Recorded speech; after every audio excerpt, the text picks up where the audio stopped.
Superintendent Dr. Nolin provides an update for Newton Public Schools with a focus this week on the new math program.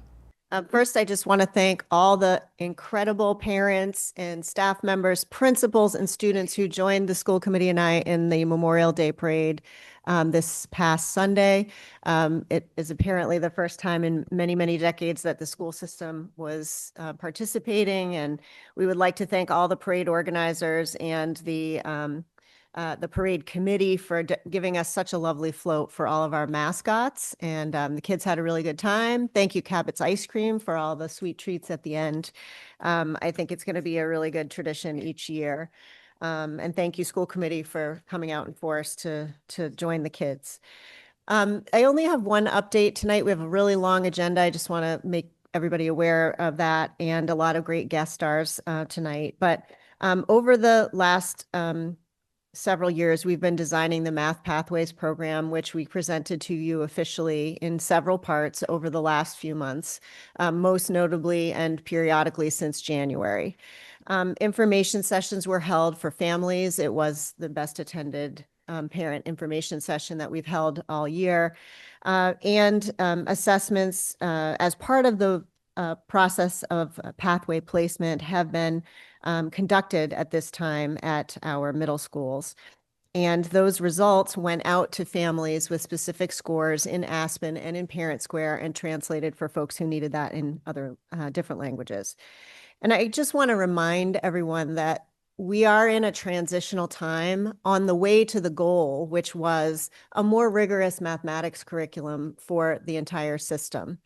And we have some misalignment for our schools based on what the rest of Metro West provides for students. And we are trying to build that system. The system is systeming while we are trying to make changes. And so what that means is that there's no easy way for us to simply go like this and all of the grades of math change and all of the curriculum is implemented. So we also have elementary educators who have been shouldering a humongous lift with our literacy curriculum that went into play back in 2023. So we had to choose very carefully what things were rolled out first. And there was a lot of feedback from this committee and the community about needing to provide more personalized education for all types of learners around mathematics. My belief is that the decision to implement the math program in this budget season, while hard with a lot of trade-offs, was because that vision is what everyone is driving towards for all of our curriculum areas.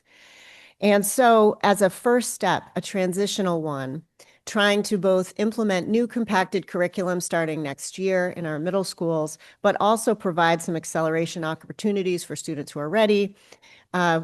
We gave these assessments and that information went out.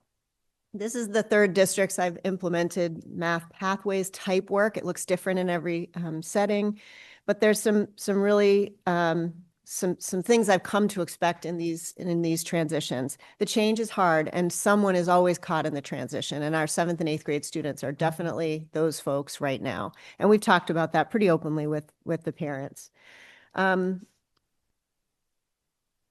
We are lifelong educators. We do not want to harm children. We love them, and we understand how high stakes testing can feel to students, and we try to do everything we can to mitigate that. But we just want to keep reminding folks that to us, this assessment was an affirmation of the work that our math teachers have been doing over many years. We taught up to 8th grade standards, and we understand that our students performed at the grade levels that they are expected to be in chronologically. And our teachers told us this. We don't see the same level of super duper advancement that we're hearing about in the community. Now we have some testing data to tell us what the landscape looks like right now. The test was not made overly hard to try to skim people out. It was made by professional testing companies that actually write the curriculum for these types of areas and our professional psychometricians. Our teachers confirmed that they believed in the assessments as testing the courses that students were trying to opt out of.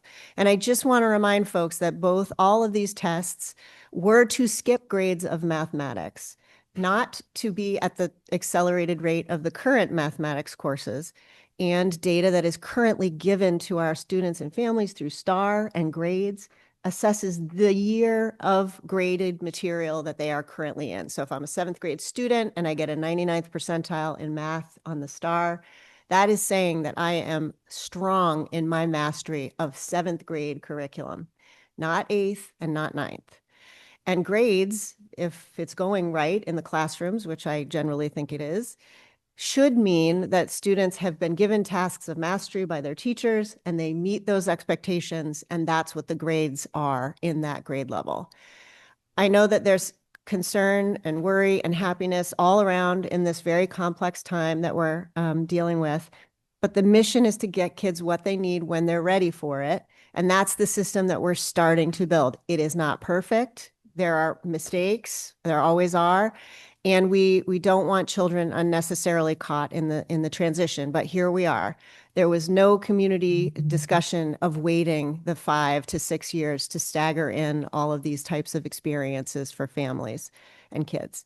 So that is where we sit. And I just, in case someone's coming late to the game, there's a report for the school committee that has the number of students that tested into each area, and also tried to answer a question that the community has been asking over and over, which is how many students receive outside assistance in mathematics from places outside of the Newton Public Schools. And so we've asked parents those questions in the past. We asked children those questions here. Those questions have no bearing on anyone's placement. Those were simply demographic questions that allowed us to get at this question that we are continually asked, and we can't answer it unless we ask it. But it has no bearing on whether a student is placed in a particular place. And the results were interesting and not super conclusive on any one side. So some folks who placed into more advanced math took outside mathematics. Some who didn't took outside mathematics. So I think people come to needing outside resources for a lot of different reasons. The survey data confirmed that information. And I'm happy to answer any questions that folks have. I also want to say that the assessment design is also listed in this memo, and the standards that were covered. We have a handful of emails over the weekend just saying that we had made this way harder than 7th and 8th grade mathematics. And I want you to know these are the exact standards that were given to create the test.